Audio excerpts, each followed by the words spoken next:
Okay, just have a look. Can you see that? Yeah.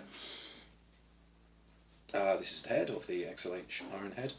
It was spitting oily smoke out through the rear cylinder, coming out of the exhaust, which is, which one?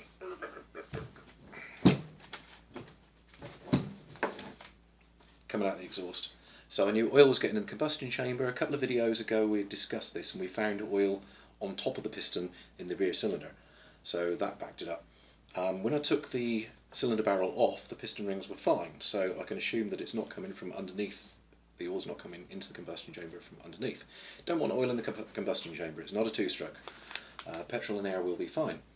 So right, the other place that oil can come into a combustion chamber from, let's have a little look at the combustion chambers again. Combustion chamber again, all hemispherical. There's the valves, in and out. That's the in, that's the out. So we know it's not coming up, it's got to be coming down. If the valve guides are worn, oil will get into it because when the valves open, there's nothing to stop the oil dripping in there. So it can be valve guides. It can also be the valves not seating properly. However, when I did a compression test, how I could rule that out was when I did a compression test, it was fine. So that really also told me that the piston rings were fine. So I knew it was around here, because it doesn't matter how tight a fit the valves are, they've got to open to let the engine work, and at that point, if the valve guides are worn, oil will be getting in and it will be dropping in, and it will making, it looked great, to be honest. I mean, it looked totally rowdy when you started it up and there was this sort of poof of black smoke come out of the back. It was awesome. But it's not good. So I did remember that last time I rebuilt it, because remember, all Ironheads are built, not brought. If you've owned one a year, you've taken it apart twice, okay? You never see those stickers on these bikes. Right.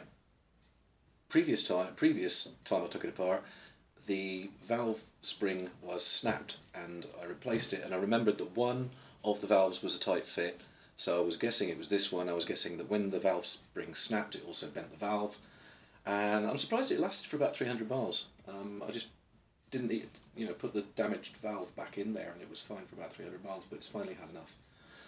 And this is the exhaust valve.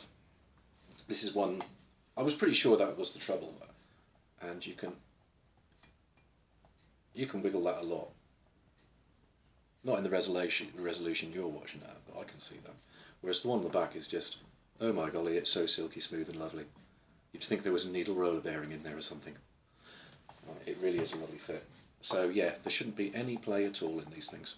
If there's any play, oil's going to get down, and if you're seeing oil firing out of one cylinder in particular, it's going to be your valve guides. If it's not any of the other things we discussed. Cheery bye.